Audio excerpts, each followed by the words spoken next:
अगर आप कहानी का पिछला भाग देखना चाहते हैं तो उसका लिंक मैं आपको डिस्क्रिप्शन बॉक्स में दे दूँगी और साथ में कमेंट बॉक्स में पिन भी कर दूँगी, तो आप वहां से भी जाकर देख सकते हैं। रूही रूम में आई तो अभय अपने बेड पर लेटा हुआ आंखें बंद किए हुए बेड पर हाथ पैर मार रहा था, जैसे उसके हाथ और पैरों में बहुत दर्द हो रहा हो। उसी समय दुबई में सबीर अपने फ़ोन में रूही की फ़ोटो को देखते हुए बोला, आज तुम्हें देखे पूरे 2 साल 8 महीने 40 दिन 4 घंटे 42 सेकंड हो गए। देखो कहाँ हो तुम रूह, कहाँ कहाँ नहीं ढूंढा तुम्हें मैंने। अब की बार तो ऐसी रूठी कि इतनी दूर चली गई, तुम ही नहीं गई, मेरी रूह को भी ले गई हो। जिंदा तो हूँ पर लाश की तरह बनकर जी रहा हूँ। कैसे जी रहा हूँ तुम्हारे बिना मैं ही जानता हूँ। सब मेरी ही तो गलती है, सब मेरी वजह से ही हुआ जो हुआ, शायद इसलिए आज तुम मुझे ऐसे छोड़कर चली गई। कैसे समझाऊं तुम्हें कितना चाहता हूँ मैं। अच्छा बुरा दोनों ही रूप दिखा दिए, पर क्यों तुम यकीन नहीं करती मुझ पर। तुम्हारा बुरा कभी ना चाहा है ना कभी चाहूँगा। मैंने शादी बेशक पूर्वी से की है, लेकिन मैंने उसको कभी अपनी बीवी माना ही नहीं। ये भगवान भी जानता है तुम मुझसे बहुत नफरत करती हो, पर मैंने कभी नहीं सोचा था कि मेरा तुम्हारे लिए ये प्यार इतनी नफरत करवा देगा तुम्हें मुझसे। तुम्हें लगता है कि पूर्वी के साथ जो हुआ वो सब मेरी वजह से हुआ, पर वो तो बस एक इत्तेफाक था। ना कभी मैंने उसे चोट पहुंचाने के बारे में सोचा और ना कभी मैं ऐसा करूंगा ऐसी हरकत। मैंने तो उसे कभी आंख उठाकर भी नहीं देखा, तो उसे दुख कैसे दे सकता हूँ। वो मेरा बहुत ख्याल करती है, तुम्हारी तरह बहुत प्यारी है वो भी, पर क्या फ़ायदा, उसको तो मैं कभी वो दर्जा ले नहीं पाऊँगा जिसे वो डिज़र्व करती है। तुम्हें क्या लगता है कि मैंने उसका हाथ जलाया, मैंने उसे सीढ़ियों से गिराया? नहीं, मैं कैसे इतना गिर सकता हूँ। सब बस इत्तेफाक थे और उस इत्तेफाक का मैंने फ़ायदा उठाया, बस ये सोच कर कि काश तुम मेरे पास आ जाओगे। पर तुम पास तो आना दूर, मुझसे इतनी दूर चली गई। कहते हुए उसने अपने ड्रिंक का गिलास उठाया और एक घूंट भरा। उसके आंखों में आंसू थे। इतना तो तुम जानती हो अपने समीर को, अगर सही मायनों में देखा जाए तो गलत तो तुम्हारे साथ किया है मैंने, तुम्हें ब्लैकमेल करके। तो गुस्सा भी तो तुम्हारा ही था, तुम पर ही उतरता। नहीं बर्दाश्त कर सकता मैं तुम्हें खुद से दूर जाते हुए, किसी और का तुम्हें होते हुए। तुम सिर्फ मेरी हो रूह, सिर्फ मेरी। इधर रूही अभय के सर पर जैसे ही पानी की पट्टी रखने को हुई, तभी उसकी नज़र टेबल पर रखे खाने और दवाई पर गई, जो ऐसे के ऐसे ही थे, जिसे शायद अभय ने खाया तक नहीं था। कितने लापरवाह हैं ये। अभय की आंख खुली तो उसने रूही को अपने पास देखा तो गुस्से से बोला, कहा था ना दूर रहो, फिर यहाँ क्यों आई हो, जाओ यहाँ से। रूही को अभय के गुस्से से कोई फर्क नहीं पड़ रहा था। उसने अपना हाथ बढ़ाया और कपड़ा पानी में भिगोया। कहा ना जाओ, हाथ जोड़ता हूँ तुम्हारे। अभय फिर बोला, कहीं नहीं जा रही मैं, समझे। बेशक आप कितना भी गुस्सा कर लो, ये सब जो मेरी वजह से हुआ है तो अब ठीक करने की भी मेरी ही रिस्पॉन्सिबिलिटी है। तुम्हारी वजह से कैसे। अगर मैं चुपचाप गाड़ी में बैठ जाती तो ना आप भीगते। और ये क्या, आपने अब तक कुछ खाया भी नहीं और दवाई भी ऐसी ही रखी है, चलो उठो। कहते हुए वो अभय को उठाने लगे। अभय ने हाथ झटकते हुए कहा, दूर रहो, समझ नहीं आता, जाओ यहाँ से। ठीक है, तुम यही चाहते हो ना, तो मैं चली जाऊँगी, तो पहले खाना खाकर दवाई ले लो, फिर मैं चली जाऊँगी। नहीं मानोगी ना तो ठीक है, कहकर उसने गुस्से से प्लेट उठाई और खाना खाया और दवाई लेकर कहा, अब जाओ यहाँ से, ले ली ना दवाई। रूही ने बड़बड़ाते हुए कहा, एक तो जंगली की केयर की, ऊपर से एटीट्यूड तो देखो कैसे चिल्ला रहा है। रूही, ये तेरी केयर के लायक ही नहीं है। अभय ने कहा, कुछ कहा तुमने। नहीं, कुछ भी तो नहीं, कहते हुए वो गुस्से में अपने रूम में आ गई। सुबह रूही उठी तो उसकी नज़र कैलेंडर पर गई, जिसे देखकर उसको दिलजीत की याद आ गई और वो बेड पर लेटे हुए ही सोचने लगी, जानती हूँ भैया आप मेरे लिए कितने परेशान होंगे, पर आपको मैं कुछ बता भी तो नहीं सकती। पता है जब आपको पता चलेगा तो बहुत गुस्सा होंगे मुझ पर पूर्वी दे के लिए अब तो मुझे वो भी मंजूर है। वो सोच ही रही थी कि उसके कानों में दरवाज़ा बजने की आवाज़ आई। रूही ने दरवाजे की तरफ देखा तो अपने आंसू पोंछते हुए बोली, अरे अंकल जी आप, बेटा तुम रो रही हो। नहीं अंकल। अरे बताना, किसी ने कुछ कहा, अभी क्लास लगाता हूँ। कुछ नहीं अंकल जी, वो घर वालों की याद आ रही थी बस। तो बेटा उनसे मिल क्यों नहीं लेती। नहीं अंकल जी, बस इतना समझ लो कि जो कर रही हूँ उनकी भलाई के लिए ही कर रही हूँ। अच्छा, कहते हुए उन्होंने उसके सर पर हाथ रखा और कहा, अच्छा ये बताओ आज से ऑफिस ज्वाइन कर रही हो ना तुम। नहीं अंकल जी, मैं इतनी बड़ी रिस्पॉन्सिबिलिटी नहीं ले सकती। वैसे भी अभय जी तो आ ही गए हैं, वो सब संभाल लेंगे अब। अरे बेटा, वो संभालता तो बात ही कुछ और होती। खैर, तुम्हें फोर्स नहीं करूँगा, तुम्हारा जो मन करे वो करो। वैसे मैं तुम्हें नाश्ते के लिए बुलाने आया था, आज आई ही नहीं अब तक। चंदू भी सो रहा है, उसे जगाना सही नहीं, पर तुम तो चलो। जी अंकल, आप चलो, मैं आई। रूही नीचे आई और टेबल पर बैठकर नाश्ता करने लगी। तभी अभय भी कुछ देर बाद आ पहुंचा। अभय जैसे ही वहां आया तभी गायत्री जी एकदम से खड़ी होकर उसकी तरफ आकर उसके पास चिंता जताते हुए कहने लगी, दिखा चंदू, तू ठीक है ना? कहकर कभी वो उसके हाथ को देखती तो कभी उसके चेहरे को। उसके बाद गायत्री जी ने कहा, शर्ट खोल अपनी चंदू, तेरी कमर तो चेक करूं कि निशान तो नहीं है। अगर नहीं निशान गए हैं तो डॉक्टर के पास चलेंगे, तू तो कहेगा नहीं। अभय ने शर्ट का सुनते ही रूही की तरफ देखा, जो गायत्री जी की कही बात पर मन ही मन मुस्कुरा रही थी। अब आया ना ऊँट पहाड़ के नीचे, मुझ पर तो बहुत चिल्लाए थे ना रात को, अब देखो तो कैसे हैंडल करेंगे। गायत्री जी ने अभय को कुछ नहीं बोलता पाकर अपना हाथ उसकी शर्ट की तरफ बढ़ाया। तभी वो बोला, अरे मम्मी क्या कर रही हो? अब मैं बच्चा थोड़े ही हूँ। मतलब क्या है तेरा? और कान खोलकर सुन ले चंदू, कितना भी बड़ा हो जा मेरे लिए, तू हमेशा बच्चा ही रहेगा। और अब एक शब्द और नहीं, जो कहा है वो कर दिखा। अरे मम्मी, क्यों मेरा मजाक बना रही हो? कहकर उसने रूही की तरफ इशारा किया। मैंने कहा ना मैं ठीक हूँ। गायत्री जी आज कहाँ मानने वालों में से थी। वो बोली, अच्छा तो तू ही रूही से शर्मा रहा है? इसमें शर्मा वाली कौन सी बात है? वो भी तो इसी घर की मेंबर है, बाहर की थोड़ी ही है। हाँ होगी, पर है तो लड़की ही ना। माँ आप भी ना। मैं ठीक हूँ पापा, समझाइए ना आप माँ को। विराट जी, जो अब तक गायत्री और अभय को देखकर अपनी हंसी रोके बैठे थे, कि एकदम से फूट पड़ी और वो हंसने लगे। रूही भी उनका साथ देने लगी। अभय अब झेप गया। अरे गायत्री जी, आप ये सब छोड़िए, जब चंदू कह रहा है तो ठीक है। हाँ देखो, यही तो कह रहा हूँ मैं तब से। कहते हुए वो ब्रेकफास्ट के लिए चेयर पर बैठ गया और बैठते हुए बोला, क्या बना है आज ब्रेकफास्ट में? तेरे फेवरेट आलू के पराठे। वाह, कहकर उसने फटाफट प्लेट में पराठे रखे और उन्हें मज़े लेकर खाने लगा। वहाँ बैठे रूही, विराट और गायत्री उसको एकटक देखे जा रहे थे। तभी विराट जी ने कहा, अरे आराम से। अरे पापा, आप तो जानते हैं ना कितने फेवरेट हैं मेरे, और वैसे भी घर के खाए सालों हो गए, अब तो तेरा ये बचपना पता नहीं कब जाएगा। कहकर वो मुस्कुराने लगे। तभी विराट जी ने रूही से पूछा, अच्छा बेटा, तो क्या सोचा है तुमने जॉब के लिए? अंकल, मेरी एक जगह बात हो गई है, बस आज से ही ज्वाइन करना चाहती हूँ। क्यों? तुमसे तो कहा था ना कि तुम यहीं से कंपनी में काम करोगी। फिर? गायत्री जी ने पूछा। नहीं आंटी जी, मैं अपने बलबूते पर सब करना चाहती हूँ। तभी विराट जी ने अभय से कहा, और साहबजादे, आपके क्या ख्याल हैं? अब आप हमारे साथ काम करेंगे या नहीं? नहीं पापा, मैं आपको कितनी बार पहले भी बता चुका हूँ, फिर दोबारा वही सवाल। गायत्री जी ने कहा, बेटा तू ये बता, आखिर कब तक तेरे पापा उस कंपनी को अकेले संभालेंगे? अब उनकी भी तो उम्र हो गई है। माँ, मुझे कुछ टाइम चाहिए बस। कितना और टाइम? विराट जी गुस्से में बोले। गायत्री जी ने कहा, अरे आप इतनी ज़ोर से मत बोलो, आपकी हेल्थ के लिए सही नहीं है। गायत्री, अब तुम ही बताओ क्या करूं मैं? एक बेटा दिया भगवान ने, वो भी किसी काम का नहीं।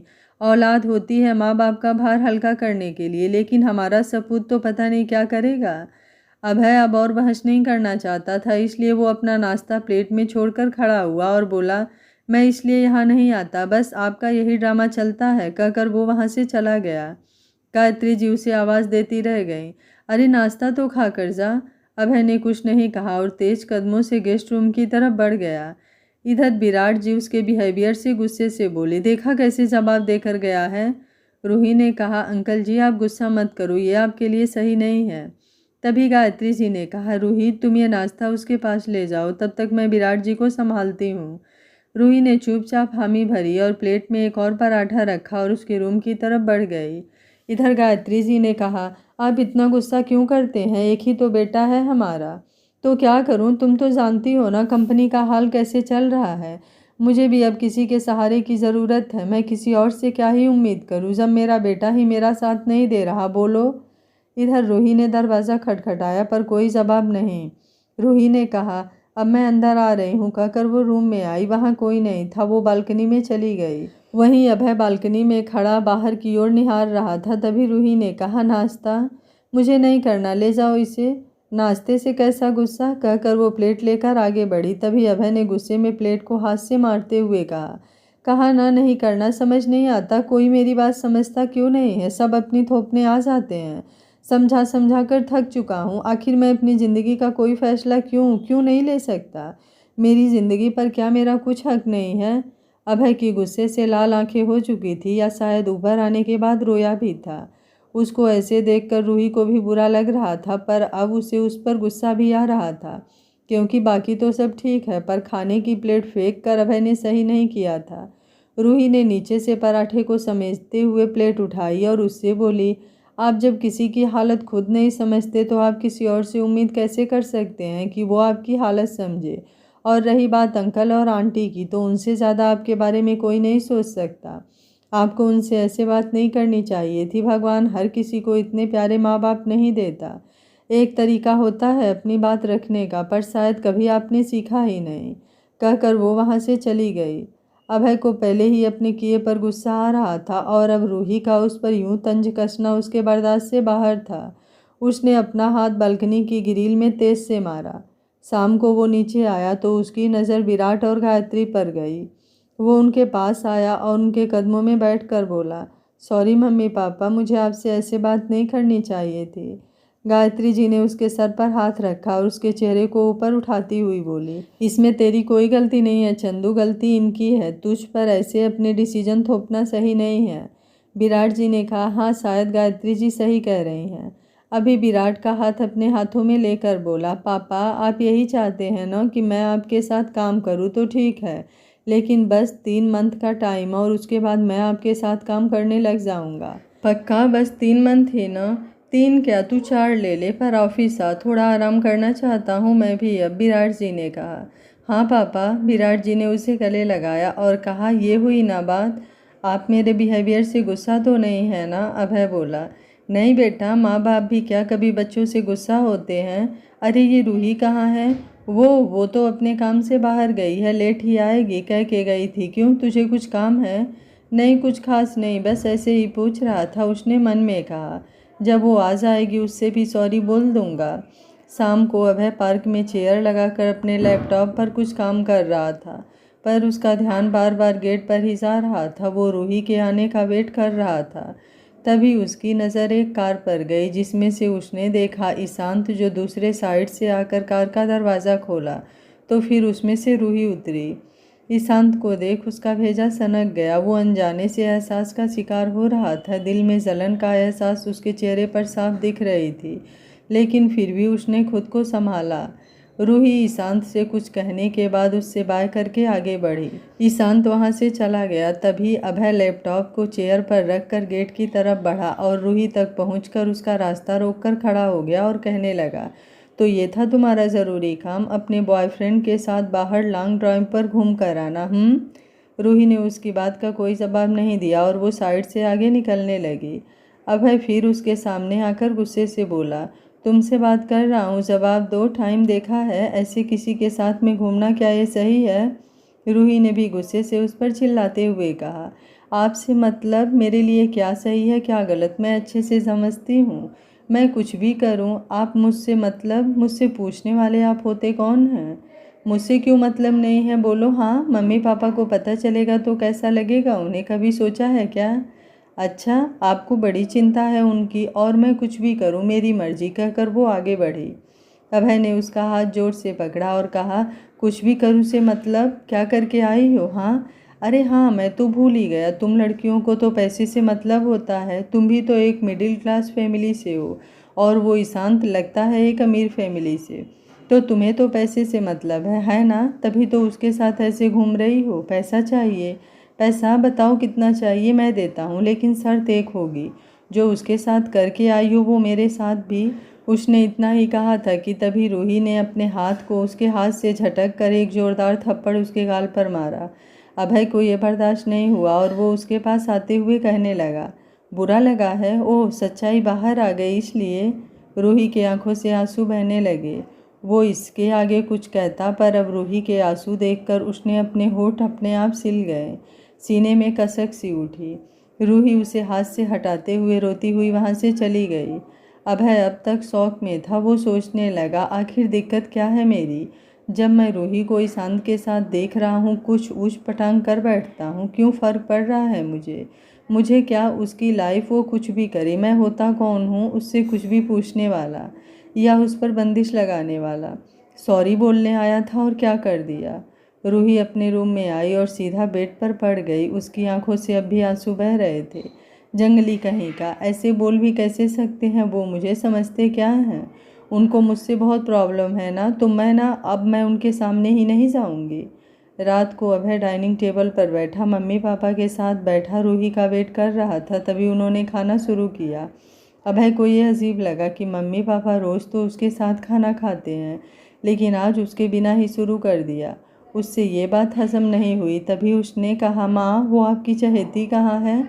अच्छा रूही, वो तो बाहर खाना खा कर आई है। ओह अच्छा। उसके बाद वो कुछ सोचने लगा। तभी गायत्री जी बोली, क्या हुआ। क्योंकि कुछ नहीं तो खाना खाना। कहकर वो खाना खाने लगा। वो खाने के बाद रूही के रूम में गया, लेकिन रूम की लाइट ऑफ देखकर उसने कहा, लगता है सो गई है, कल ही बात करूँगा। अब सोचते हुए वो रूम में आ गया। अगले दिन सुबह अभय अपने रूम से बाहर आया। उसने चारों ओर नज़र दौड़ाई तो उसको रूही कहीं नज़र नहीं आई। उसने काका से पूछा, काका रूही कहाँ है। वो तो सुबह ही चली गई। अच्छा सुबह ही चली गई। देखते देखते यूं ही 2 महीने बीत गए। अभय की अब तक रूही से कोई बात नहीं हो पाई थी। वो कब आती कब जाती कुछ पता ही नहीं चलता। अभय भी अपने काम में मसरूफ़ हो गया और गलती से दोनों का आमना सामना हो भी जाता तो रूही अपने कदम दूसरी तरफ लेकर मुंह मोड़कर वहां से चली जाती।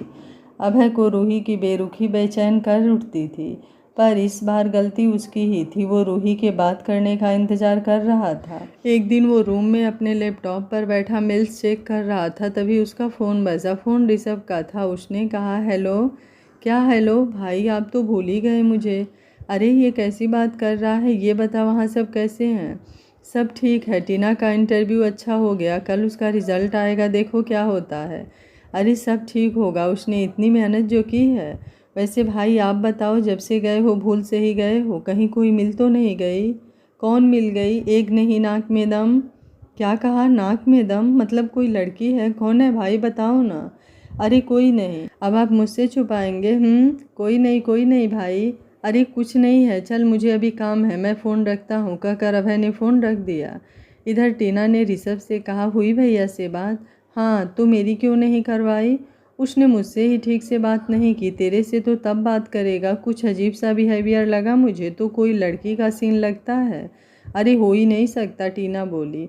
अरे ये तो वहाँ जाकर ही पता चलेगा। पूर्वी कई दिनों से दिलजीत का फ़ोन ट्राई कर रही थी, पर कभी तो नेटवर्क की वजह से फ़ोन नहीं लगता और अगर कभी लग जाता तो वो उठा ही नहीं रहा था। पूर्वी को काफ़ी चिंता हो रही थी। जीत कहाँ है तू। उसने अपना फ़ोन लिया और समीर के पास फ़ोन लगाया। समीर ने कहा, हेलो। हेलो कैसे हो आप। मैं ठीक हूँ, ये बताओ रूही का कुछ पता चला। नहीं उसका तो कुछ पता नहीं चला। ओह तुम ठीक हो। मैं कहाँ ठीक हूँ, क्या हुआ। पता नहीं, मैंने फ़ोन ये पूछने के लिए किया था कि इन दिनों आपकी जीत से बात हुई क्या। कोई वो कॉल ही नहीं उठा रहा है कई दिनों से मेरा। नहीं कुछ हफ्तों से नहीं हो रही है। क्यों, क्या हुआ अचानक जीत। कल का दिन बहुत खास है हमारे लिए और आप तो अच्छे से जानते हैं पिछले 2 साल से वो रूही को याद करके कितना रोया है। इस दिन बेशक उसके जाने के बाद वो घर नहीं आया, पर मैं भी बहन हूँ उसकी, रग रग से वाकिफ़ हूँ, जानती हूँ क्यों नहीं आया वो। यहाँ नहीं आया तो ठीक भी है, समझ आता है मुझे, पर फ़ोन ऐसे ना उठाना, इतनी लापरवाही वो नहीं कर सकता। मेरा मन बहुत बेचैन है कुछ दिनों से, एक तो हमसे इतनी दूर और ऊपर से उसकी खतरों से भरी ड्यूटी। पूर्वी मैं सब जानता हूँ, लेकिन तुम खामखा टेंशन ले रही हो। वो अपने किसी काम में बिजी होगा। हो सकता है। वैसे आप कब आ रहे हैं, आपको मेरी याद नहीं आती। साल भर होने को आया, अब तो ऐसा कैसा असाइनमेंट की घर और घर वालों की याद ही ना आए। समीर चुप रहा, उसने कुछ नहीं कहा। पूर्वी उसकी चुप्पी को समझते हुए बोली, क्या आप अभी तक अपने पास से नहीं निकल पाए। समीर अब भी चुप था। और कितना टाइम चाहिए आपको। मैं जानती हूँ आप मुझसे प्यार नहीं करते, लेकिन मैं तो आपसे बहुत प्यार करती हूँ ना। ज़रा मेरे बारे में भी सोचिए कि आपके बिना कैसे जी रही हूँ। आप तो बिछड़ने के गम को समझ सकते हैं ना। समीर इस बार कुछ बोलने को हुआ तो पूर्वी बोल पड़ी, रहने दीजिए, समझ सकती हूँ। जिस दलदल में मैं हूँ आज, आप भी तो उसी में हैं। रब जाने अब किसकी फरियाद पूरी होगी, पर मैं अपनी अंतिम सांस तक आपका वेट करूँगी। समीर ने कहा, ये वेट करना बेकार है पूर्वी। खैर, मुझे अभी एक मीटिंग में जाना है, मैं बाद में बात करता हूँ, कहकर उसने फ़ोन काट कर दिया। शाम को अभय के घर की डोरबेल बजी। दरवाज़ा घर के नौकर ने खोला। गायत्री जी हाल में बैठी थी। तभी उनकी नज़र बाहर से आते ऋषभ और टीना पर पड़ी। गायत्री जी वहाँ से खड़ी होती हुई मुस्कुराकर उनकी तरफ बढ़ी।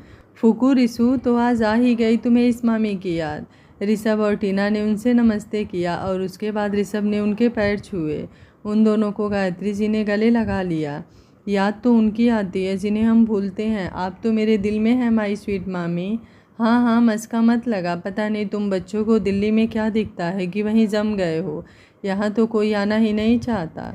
अरे मामी, अब तो आए हैं ना, आप ही के पास रहेंगे, देखेंगे। कहती हुई गायत्री जी उन दोनों को बिठाने के बाद उनके लिए जूस मंगवाया और अभय को रूम से बुलाने के लिए काका को भेजा। वो बैठकर बात करने लगे।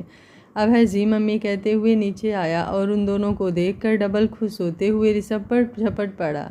भाई, क्या करने का इरादा है? यूँ सबके सामने मामी भी हैं यहाँ, तो मम्मी है तो क्या? क्या मतलब, शर्म नहीं आई आपको? ओए, तू नहीं सुधरेगा। कहते हुए उसकी पीठ पर अभय ने जोर की हाथ मारते हुए कहा, जब तुम यहाँ आ रहे थे तो कल फ़ोन पर क्यों नहीं बताया? दगाबाज भाई है तू भी। ओ एक सेकेंड, दगाबाज मैं नहीं, ये है आपकी लाडली फूकू, इसी ने मना किया था। अभी अभय टीना से कुछ कहता उससे पहले गायत्री जी बोली, चलो तुम बैठकर बात करो, तब तक मैं तुम्हारे लिए कुछ बनवा देती हूँ। बोलकर वो वहाँ से चली गई। भैया, कोई गलत इरादा नहीं था, वो तो बस हमने सोचा क्यों ना सरप्राइज़ दें आपको। वैसे भी आप तो हमें भूल ही गए यहाँ आके, तो हमने सोचा क्यों ना हम ही मिल लें। चलो, ये तो बहुत अच्छा किया, सच में बहुत मिस कर रहा था तुम्हें मैं। नहीं भाई, ये तो साफ साफ बटरिंग है। हम नहीं आएंगे आपकी चिकनी चुपड़ी बातों में। टीना, तुझे पता है, मिस तो ये हमें तब करते जब खुद फ्री होते। मतलब आप यहाँ कहाँ बिजी हैं सब पता है मुझे, जो आप दिल्ली का रास्ता भूल ही गए। क्या पता है तुझे? मतलब कुछ भी। फूकू, तुझे तो पता है ना आजकल ऐप के लिए कितना बिजी हूँ, बस उसी के चक्कर में हूँ और ये पता नहीं क्या क्या। नहीं मतलब अगर बात ऐप तक सीमित है तो ठीक है, नहीं तो हम हैं ना, पता लगा ही लेंगे। टीना अपने फ़ोन की तरफ बार बार नज़र नीचे ऊपर करती हुई नाखून चबा रही थी। तभी उसको ऐसा करते देख अभय ने कहा, फूकू क्या हुआ तुझे जो इतनी नर्वस लग रही है, और फ़ोन में ऐसा क्या है जो बार बार ऑन ऑफ कर रही है? घर की दोबारा डोरबेल बजी। दरवाज़ा खुलते ही रूही अंदर आई। उसकी नज़र अभय पर पड़ी जो किसी के साथ बैठा था। रूही ने ज़्यादा ध्यान नहीं दिया। ऋषभ और टीना की भी उसकी तरफ से पीठ थी। वो बीते दिनों की तरह अभय को इग्नोर करती हुई अपने रूम की तरफ बढ़ी। अभय आज अच्छा मौका समझकर उसे रोकने के लिए कुछ कहता, लेकिन रूही का मुंह बनता देखकर वो रुक गया। ऋषभ ने अभय को सामने देखते देखा तो देखने के लिए वो भी मुड़ा, और जैसे ही रूही को वहाँ देखा तो उसे आंखों पर भरोसा नहीं हुआ। वो आंख मलता हुआ बोला, टीना देख, ये रूही जी है ना? टीना भी मुड़ी। अब रूही ने उन दोनों की आवाज़ सुनी तो वो रुकी और उनकी तरफ देखकर खुशी से टीना के गले आकर लग गई। अरे मुझे तो पता ही नहीं था तू यहाँ मिलेगी, टीना बोली। कहाँ हम सरप्राइज़ करने आए थे और कहाँ हम ही सरप्राइज हो गए। ऋषभ ने दिमाग चलाते हुए अभय के कान में कहा, भाई कहीं आपका तो कोई हाथ नहीं है जो रूही जी यहाँ हैं? वहाँ सब इनको ढूंढ रहे हैं और यहाँ आप इन्हें छुपाए बैठे हो। बात क्या है? हमें तो इस बात की भनक भी नहीं लगी। अभय ने कहा, ओए वकील के दिमाग, जरा रुक जा बेटा, जैसा समझ रहे हो ऐसा कुछ नहीं है, सब बस एक कोइंसिडेंट है। कहकर अभय ने उन्हें सारी बात बताई कि कैसे वो विराट जी से मिली और कैसे उसके बाद वो यहाँ रहने लगी। ओह, तो जिनको तू अंकल कहती थी वो कोई और नहीं मामा जी थे। ऋषभ और अभय ने टीना की तरफ देखा और एक साथ बोले, क्या तेरी रूह से बात होती थी? तूने ये बात पहले क्यों नहीं बताई? वो भैया, रूह ने मना किया था, लेकिन रूही तू जब भैया से मिली तो तूने भी तो नहीं बताया। रूही ने कहा, अरे तेरी और मेरी बात होती ही कहाँ है अब, तू अपने इंटरव्यू में बिजी थी, अगर हुई भी है तो नॉर्मल। इंटरव्यू के नाम से टीना ने अपने फ़ोन में देखा। अभय ने कहा, आखिर चल क्या रहा है? तू बहुत देर से फ़ोन में देख रही है, बात क्या है फूकू? तभी ऋषभ ने कहा, भाई आपको बताया तो था, आज इसका रिजल्ट आ रहा है। ओह, तभी मैं कहूँ। एकदम से टीना ने खुश होकर अपना हाथ मारते हुए कहा, यस यस, हो गया फाइनल मेरा सिलेक्शन। उन तीनों ने सुना तो खुश होकर सबको बारी बारी गले लगाया। आखिर तेरी मेहनत रंग लाई फुकू मेरी जान। गायत्री जी ने ये शोर शराबा आते हुए सुना तो कहा, अरे क्या बात है, तुम सब बहुत खुश नज़र आ रहे हो।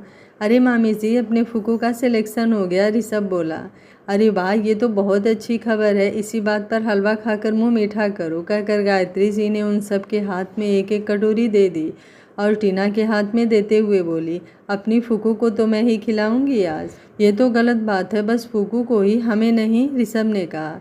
भाई आज उसका दिन है, पर ऐसे मुंह मत लटकाओ, तुम्हें भी खिलाती हूँ, रुको, कहते हुए उन्होंने बारी बारी से सबको खिलाया। उसके बाद वो दोबारा किचन में चली गई। रूही कटोरी उठाकर किचन में रखने जा रही थी कि तभी उसका फ़ोन बजा। उसने उठाया और कहा, हाँ ईशांत बोलो। अभय ने जब ये नाम सुना तो उसका दोबारा खून सा खौल गया, पर इस बार उसने कुछ नहीं कहा। रूही वहाँ से उठकर बात करते हुए टीना से अपने साथ चलने का इशारा किया। टीना भी उसके साथ चली गई। रूही ईशांत से हंसते हुए बात करती जा रही थी। तभी ऋषभ ने कहा, भाई ये सीन क्या है, ये ईशांत नाम का प्राणी कौन है और आपकी शक्ल ऐसी क्यों बन गई, बात क्या है। मुझे क्या पता, यहाँ कोई सीधे मुँह भी बात नहीं करता, पता नहीं किस बात की अकड़ है कुछ लोगों में यहाँ। इधर ईशांत से बात होने के बाद टीना ने पूछा, ये ईशांत कौन है जिससे इतना हंस हंस कर बात कर रही थी मैडम, और हमें कोई खैर खबर ही नहीं, अब बताएगी भैया। बताने लायक कुछ होता तो तुझे नहीं बताती, तुझसे मैंने कभी कुछ छुपाया है क्या। He is just a friend, that's it. अच्छा जी, पक्का फ्रेंड ही है ना या कुछ और। अब तू भी अपने भैया की तरह शुरू मत हो, पता नहीं भाई ने ऐसा क्या कर दिया, वो एकदम से लपक कर बोली। उनका तो तू नाम मत ले, ये पूछ क्या नहीं किया, मतलब कितनी अकड़ लिए फिरते हैं, देखना कल को कहीं उसी के नीचे दबे ना मिले। हाँ हाँ, वेरी फनी, सीधे सीधे बता, भैया का मजाक बनाना बंद कर। मुझसे कहते हैं मुझ में खोट है, अमीरों के पैसे के लिए लड़के फंसाती फिरती हूँ, गजब ही हैं वो और उनकी सोच, इसलिए मैंने तो बात ही करनी बंद कर दी। नीचे ऋषभ ने अभय की बात पर कहा, क्या बात करनी ही बंद कर दी आपसे, और नहीं तो अब दूसरा बंदा जो है उसके पास, उसे हमारी क्या ज़रूरत, अभय ने तलखे से अंदाज में कहा। ऊपर रूही अभय की नकल निकालते हुए बोली, ईशांत को मेरा बंदा बताते हैं, तू पूछ मत क्या क्या नहीं बोला मेरे बारे में, तू उनको छोड़। इधर अभय ऋषभ से बोला, और नहीं तो बंदा है वो उसका, नहीं तो कौन आधी आधी रात को घर छोड़ने आता है, नहीं तू ही बता, कोई ऐसे ही किसी लड़की को आधी रात को छोड़ने आएगा, उसका भी तो कोई मतलब निकल रहा होगा ना उससे। भाई मुझे ऐसा क्यों लग रहा है आपको जलन हो रही है। जलन, और वो भी मुझे, वो क्यों होगी, वो है ही कौन मेरी, है ना रिशु, तू ही बता क्या लेना देना मेरा उससे। वो तो पता नहीं मुझे, पर कुछ तो सीन लग ले रहा है वीड़ू। ओ प्लीज़ छोड़ उसे, तू बता घर में बुआ जी फूफा जी कैसे हैं। सब ठीक है, आपको याद करते हैं, पर याद तो कोई और भी करता है। कौन, और कौन, आपकी ईसा आपके बारे में अक्सर पूछती रहती है, लास्ट बार जब बात हुई थी तब तो आपका एड्रेस भी मांग रही थी, दे दूँ क्या उसे। भाई कबाब में हड्डी बनने का शौक़ हमें भी नहीं। अगर रूही और आपके बीच में कुछ नहीं है और अब कोई आस दिख नहीं रही है तो कम से कम किसी का तो भला हो, क्या पता इसी बहाने मामी अपनी बहू का मुँह देख ले शायद। वो मुझसे प्यार नहीं करती, तुझे सब तो पता है। और आपका क्या सीन है, क्या आप भी नहीं करते। हाँ मैं भी नहीं करता, उस जैसी लालची लड़की से तो बिल्कुल भी नहीं। और रूही से, वो तो लालची भी नहीं है। अब है आगे कुछ बोलता उससे पहले ही उसकी कही बात का मतलब समझते हुए उसने उसके कान पकड़ लिए और बोला, अच्छा बच्चू, तू ईसा को बस इसलिए लाया था कि तू मेरे मुंह से चीज़ें निकलवा सके। तो सच बता दो, बोल दो, करते हो आप रूही के लिए जेलस फील। मैं उसके लिए जेलस इम्पॉसिबल हो ही नहीं सकता, इवन उससे क्या मैं किसी के लिए फील नहीं कर सकता अब, क्योंकि आप में कोई कमी हो गई है अब, मतलब आप ऐसे वैसे रोग से तो ग्रसित नहीं हो गए। कहते हुए ऋषभ उसके बॉडी को ऊपर से नीचे तक देखने लगा। अपने आप को घूरता देखकर अभय ने अपने आप को ढकते हुए कहा, तू क्या पागल है, मेरा मतलब वो नहीं था। रियली, तो क्या था आपका मतलब। मेरा मतलब था कि प्यार बार कुछ नहीं होता, मैं वैसी गलती दोबारा नहीं कर सकता।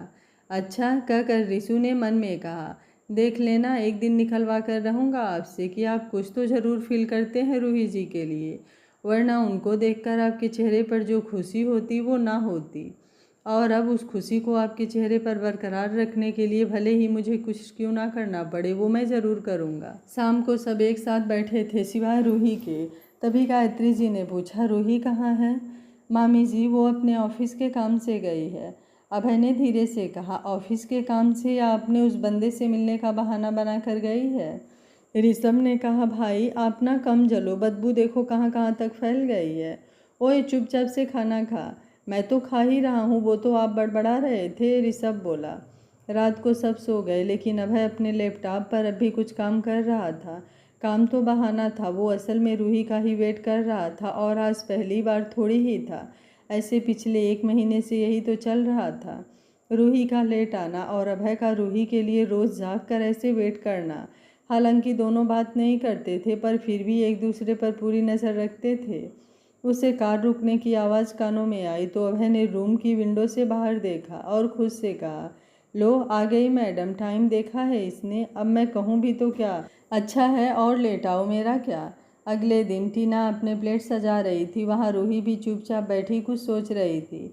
टीना उसे गुमसुम देखकर बोली, क्या हुआ, कुछ सोच रही है? तू तो सब जानती है फिर भी पूछ रही है। एक बात बता भैया कि आजकल में कोई कॉल आई थी क्या तेरे पास? नहीं, उनकी कॉल को तो काफ़ी दिन हो गए, अब नहीं आती उनकी कॉल। आज मुझे भैया की बहुत याद आ रही है, दिल बैठा जा रहा है, पता नहीं क्यों। तो कर लेना बात, तू करना भैया के पास फ़ोन। अच्छा ठीक है, मैं मिला रही हूँ, मुँह मत लटका, अभी करती हूँ, कहकर उसने दिलजीत को फ़ोन मिलाया, पर उसका नंबर बंद आया। रूही ये सुनते ही, भैया का नंबर बंद, पर ऐसा क्यों? ऐसा तो तभी होता है जब वो किसी मिशन पर होते हैं। हो सकता है, टीना बोली। तू दी के पास कॉल कर ना। दी के पास? हाँ प्लीज़, मुझे बहुत टेंशन हो रही है, अजीब सा लग रहा है। रुक कर रही हूँ, टीना बोली, कहकर उसने कॉल किया। उधर पूर्वी ने कॉल रिसीव की। हेलो। रूही ने यह आवाज़ बहुत दिनों बाद सुनी थी। आवाज़ सुनते ही एकाएक उसकी आंख से आंसू बहने लगे। हेलो दी, कैसी हैं आप? मैं तो ठीक हूँ, तुम बताओ टीना, तुम्हें रूह के बारे में कुछ पता चला क्या, इसलिए तुमने फ़ोन किया है ना? टीना ने रूही की तरफ फ़ोन करके उससे बात करने का इशारा किया, पर रूही ने ना में गर्दन हिलाई।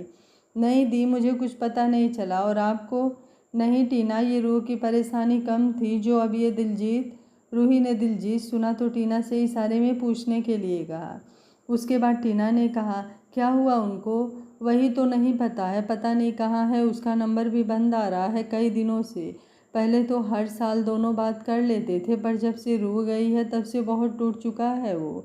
उसका फ़ोन आता है तो उसी के बारे में पूछता है, और अब तो देखो वो आ भी नहीं रहे हैं, और मैं मिलाती हूँ तो उठाता नहीं है। पिछले दोनों साल उसने रक्षाबंधन पर कॉल तो की थी, पर आज टेंशन हो रही है उसके बारे में सोचकर, कहते हुए पूर्वी भी रो पड़ी। पूर्वी की रोने की आवाज़ सुनकर रूह को बहुत बुरा लग रहा था। टीना ने तसल्ली देते हुए कहा, टेंशन मत लो दी, सब ठीक हो जाएगा। आई होप सो, यही हो। वैसे तुम्हारा इंटरव्यू का क्या हुआ? दी, मेरा सिलेक्शन हो गया।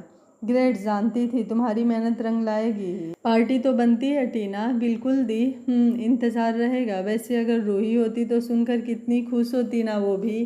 टीना ने रूही की तरफ देखते हुए कहा, हाँ दी। चल टीना, फिर बात करते हैं, अभी कोई दरवाजे पर है। ओके दी। टीना ने फ़ोन रखा और कहा, अब खुश है ना तू, दी से बात हो गई? नहीं टीना, भैया की टेंशन हो रही है। पीछे से आते ऋषभ ने कहा, अरे जहाँ ऋषभ है वहाँ टेंशन की कोई जगह नहीं होती। वैसे किस टेंशन की बात चल रही है, ज़रा हम भी तो सुने। अरे भाई ये सब छोड़ो, आप आओ, आपको राखी बांधती हूँ। और अभय भैया कहाँ हैं? वो बस आ रहे हैं। उनका तो सजना संवरना ही पूरा नहीं होता, किसी लड़की से भी ज़्यादा टाइम लगाते हैं रेडी होने में। हाँ, और अब आकर मुझे कहेंगे फूकू जल्दी कर, लेट हो रहा है। आप छोड़ो, कहकर उसने ऋषभ से कहा, लाओ दो अपना हाथ, कर उसने राखी बांध दी। लाओ मेरा गिफ्ट।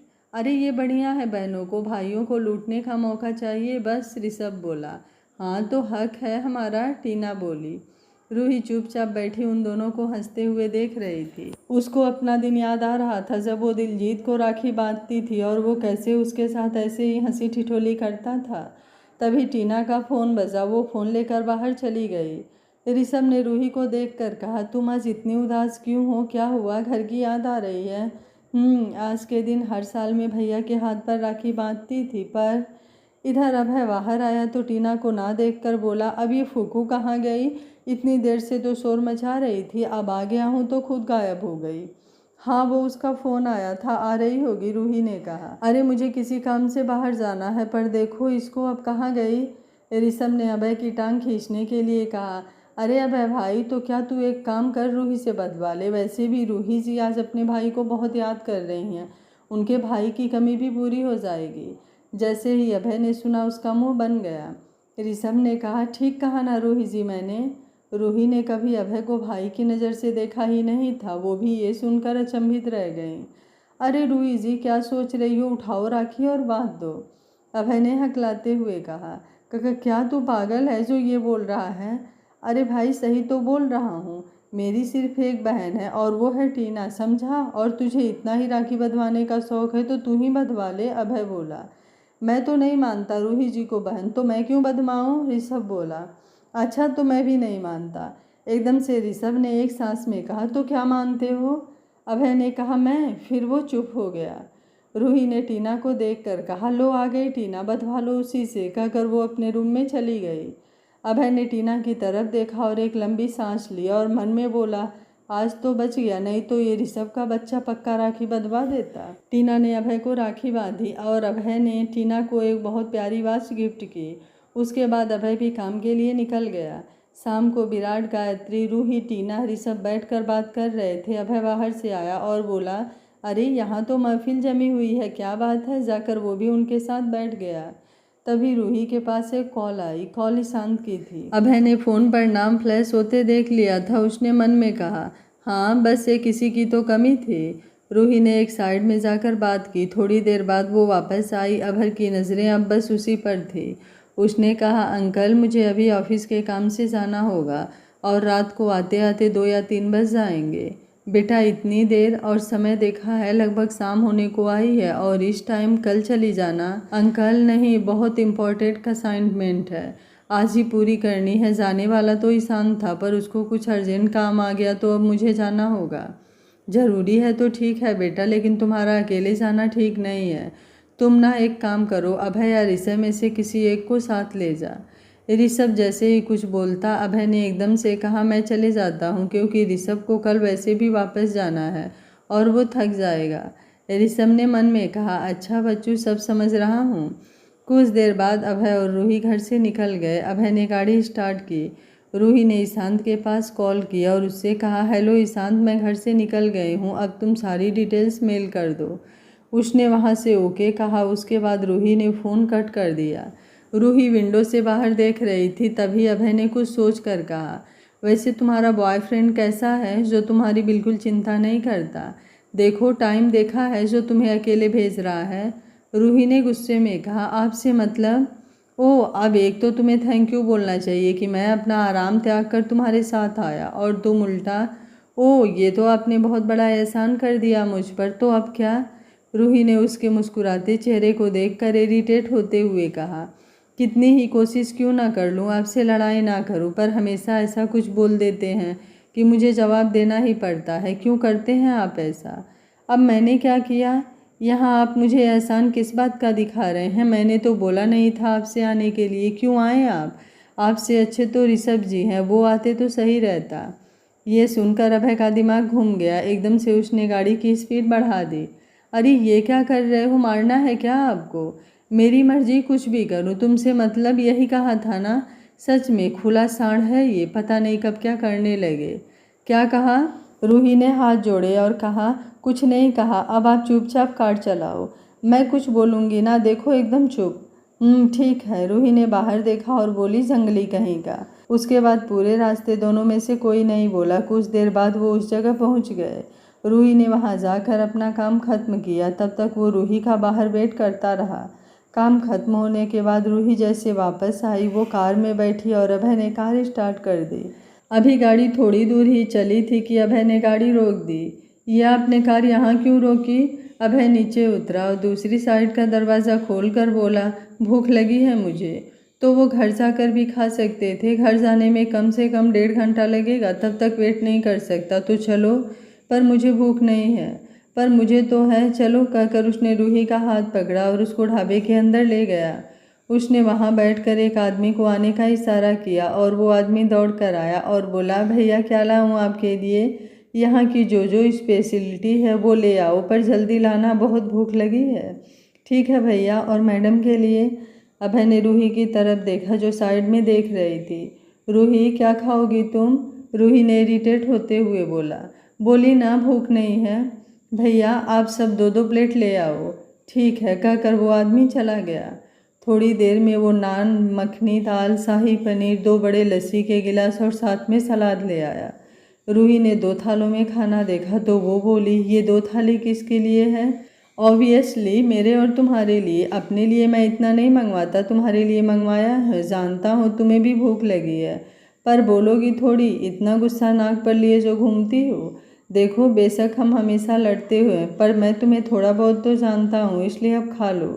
रूही ने अभय की तरफ देखा और बोली, इतना परेशान करने के बाद अभी ये अच्छाई? कुछ कहा क्या? नहीं तो मैंने क्या कहा? तो खाओ ना। या तुम, अभय मुस्कुराते हुए कहा, या मुझ जैसे स्मार्ट हैंडसम लड़के के हाथ से खाना पसंद करोगी? रूही ने कहा, रहने दो, खुद खा लूँगी, ज़रूरत नहीं है। ठीक है तो खाओ। उसके बाद दोनों खाने लगे। थोड़ी देर बाद रूही की नज़र पास वाली टेबल पर बैठे 2 आदमी पर गई जो उसी को घूरे जा रहे थे। उसने उन्हें देख अपनी आंखें नीचे कर ली। थोड़ी देर बाद उसने फिर उनकी तरफ देखा, वो अभी भी उसे ही घूर रहे थे। अभय ने ये देखा तो वो अपनी जगह से उठा और रूही की बगल में आकर बैठ गया और बोला, स्वीटू ये क्या, तुमने तो कुछ खाया ही नहीं, लो मैं तुम्हें अपने हाथों से खिलाता हूँ, कहकर अभय ने रूही के मुंह के सामने निवाला कर दिया। रूही ने अभय को आंखें दिखाई। अभय ने धीरे से कहा, वो साइड में बैठे लोग तुम्हें अकेला समझकर घूर रहे हैं, अब मुझे साथ देखकर घूरेंगे नहीं, इसलिए अब इत्मीनान से खा लो। रूही ने निवाला खाया और उन लोगों की तरफ देखा। वो अब उसको नहीं देख रहे थे। शायद अभय की बात सही थी। उसने अभय की तरफ देखा जो प्लेट से निवाला तोड़ रहा था। बोली, जितना अड़ियल समझती हूँ उतने हो नहीं। वहाँ से खाने के बाद दोनों वहाँ से निकले। जैसे निकले ही थे सामने उन्हें किसी ने हाथ दिया। अभय ने गाड़ी रोकी तो एक आदमी आया। अभय ने उसे ऊपर से नीचे तक देखा। देखने में वो कोई फौजी था। अभय ने कहा, जी हमारा एक आदमी को गोली लगी हुई है, क्या आप लोग हमारी हेल्प करोगे उसे हॉस्पिटल पहुंचाने में? अभय ने एकदम से कहा, जी ज़रूर, कहाँ है वो? वो पीछे है, हम उसको आपकी कार में बैठा देते हैं, आप हमको हॉस्पिटल छोड़ देना, बहुत बड़ा एहसान होगा आपका। एहसान कैसा? आप सब हमारे लिए ना धूप देखते हैं ना बारिश, हमेशा हमारी हिफाजत करते हो, तो आपके लिए मैं इतना तो कर ही सकता हूँ। जी ठीक है, कहकर उस आदमी ने गाड़ी की तरफ बढ़कर उस घायल आदमी को लेटाया जो कि अभी बेहोश था। अभय गाड़ी चला रहा था। रूही उसको देखने की कोशिश कर रही थी पर देख नहीं पा रही थी। उसके बाद वो सोचने लगी, इनकी लाइफ भी कितनी डेंजरस होती है। सोचकर उसको दिलजीत की याद आ गई। बोली, पता नहीं भैया कहाँ होंगे। अभय ने कुछ पलों में गाड़ी हॉस्पिटल के बाहर लगा दी। अभय ने रूही से कहा, रूही मेरी थोड़ी हेल्प करवा देना उस आदमी को स्ट्रक्चर तक ले जाने में। कहकर वो दोनों पीछे के साइड आए। वो इंसान पीठ के बल लेटा हुआ था और उसकी कमर पर गोली लगी हुई थी जिससे खून बह रहा था।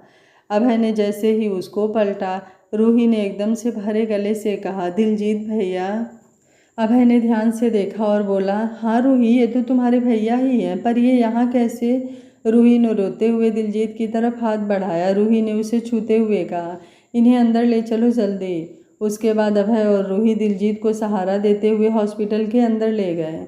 उन्हें अंदर वर्दी पहने फौजी दिखा जो वार्ड बॉय के साथ स्ट्रेचर के लिए पहले से ही रेडी था। उसने दिलजीत को देखकर कहा, सर। उन्होंने दिलजीत को स्ट्रेचर पर लिटाया। वहीं पास खड़े डॉक्टर ने वार्ड बॉय से बोला, इनको जल्दी इमरजेंसी रूम में शिफ्ट करो।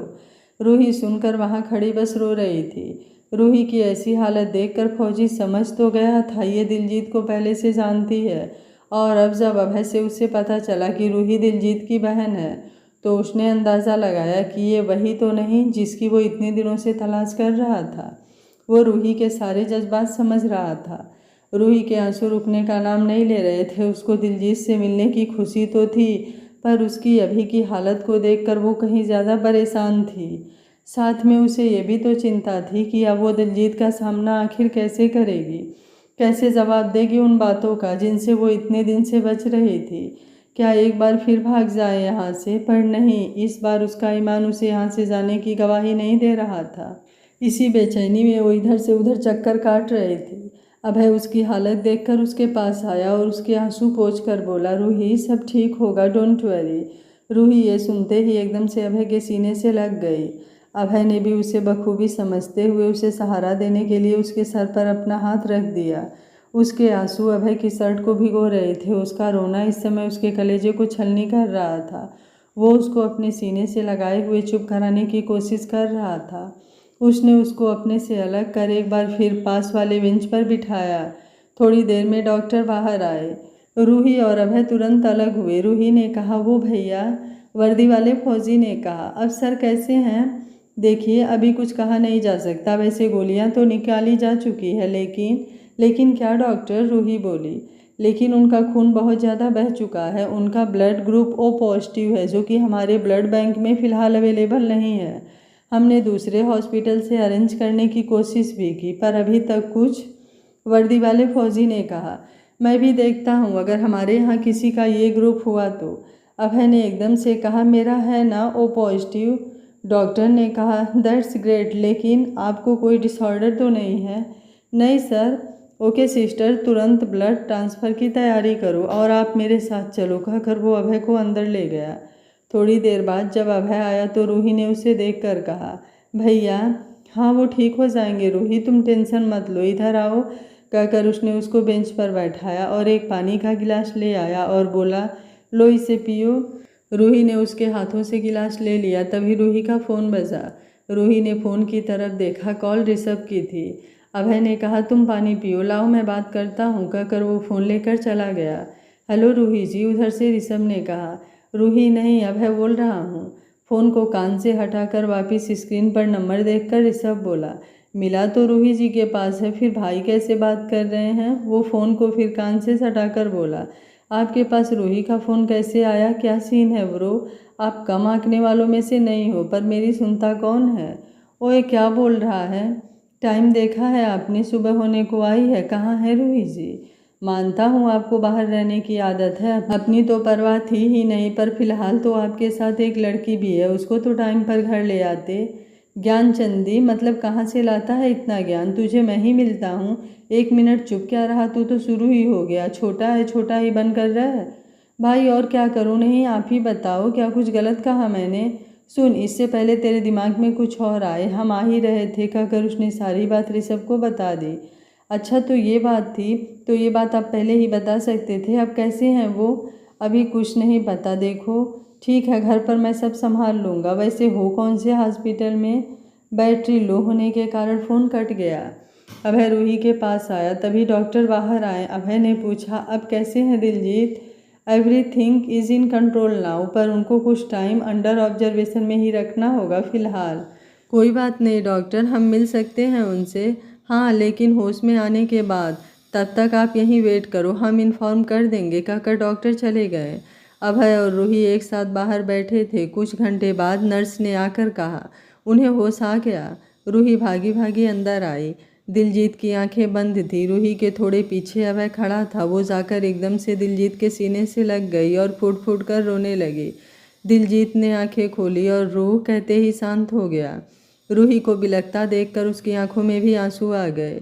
दोनों एक दूसरे के गले लगे रोए जा रहे थे। बोलना तो दोनों ही बहुत कुछ चाहते थे, पर अब दोनों के ही शब्द मुंह में जम गए। आखिर में जैसे ही रूही उससे अलग हुई, वो हिम्मत करता हुआ बेड पर बैठता हुआ बोला, तो आ गई आज इस भाई की याद? नहीं भाई, मैं आपको भूली ही कहाँ हूँ जो याद आती। फिर भी तूने कभी कांटेक्ट क्यों नहीं किया? ऐसा क्या हुआ जो अचानक तू ऐसे बिना कुछ कहे बताए चली गई? कहीं हमारे प्यार में तो कोई कमी नहीं रह गई थी? क्या कह रहे हो आप भाई? ये सब छोड़िए और ये बताओ, ये सब कैसे हुआ? आपको गोली कैसे लगी? वैसे और ज़्यादा समझदार हो गई है। ये मत समझना कि मुझे नहीं पता कि तू बात बदल रही है। और गोली, ये लगना लगाना सब तो होता ही रहता है। फौजी की लाइफ चुनी है, गिफ्ट के तौर पर यही तो मिलती है। आप तो जम्मू में थे, फिर यहाँ राजस्थान में कैसे? एक मिशन के तहत आए थे। अच्छा ही है ना, देख कम से कम तू तो मिल गई यहाँ।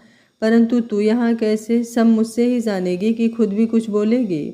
भैया, ये सब बातें बाद में भी तो कर सकते हैं ना, अभी आप आराम करें, कहकर वो जाने लगी। तभी दिलजीत ने उसका हाथ पकड़ा और अपनी जेब से एक राखी निकाली और बोला, इसको नहीं बांधेगी? जानती है ना, तूने मुझे रक्षा कवच नहीं बांधा तो देख मेरी जान पर बन आई। अभी तू चाहती है कि मैं? नहीं भैया, कहकर उसने वो राखी उसके हाथ से ली और उसको बांध दी। दिलजीत ने कहा, इस टाइम मेरे पास तुझे देने के लिए कुछ नहीं है। इसलिए तेरा गिफ्ट पेंडिंग रहा मुझ पर। भैया मुझे कुछ नहीं चाहिए, बस आप ठीक रहिए, इसी तरह हमेशा हंसते मुस्कुराते रहो, यही मेरे लिए मेरा गिफ्ट है। तू यहाँ कैसे आई, अब मुझे सब सच जानना है। पीछे खड़ा अभय भी तो जानना चाहता था कि जब वो अपनी फैमिली से इतना प्यार करती है तो उसे एकदम छोड़कर कैसे आई, और क्यों, ऐसी क्या वजह थी। हाँ रूही बोलो, पीछे से अभय ने भी कहा। दिलजीत की नज़र उस पर गई और बोला, ये यहाँ कैसे। भैया यही तो आपको हॉस्पिटल लेकर आए हैं और इन्होंने ही आपको खून दिया।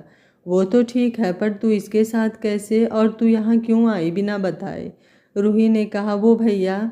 हाँ रूही, पीछे से आकर किसी ने उसके कंधे पर हाथ रखा और कहा, रूह तू यहाँ। रूही पीछे मुड़ी तो उसने देखा सामने पूर्वी, सत्यम जी और साक्षी खड़े थे। वो एकदम उनको देखकर शौक में चली गई। उसको अंदाज़ा भी नहीं था कि यहाँ माँ पापा दी सबसे सामना हो जाएगा। आगे क्या होगा इस कहानी में जानने के लिए देखते रहिए कहानी का अगला भाग। अगर आपको कहानी अच्छी लग रही है तो वीडियो को लाइक शेयर एंड चैनल को सब्सक्राइब कर लीजिएगा। Thank you for watching. मिलते हैं कहानी के अगले भाग में।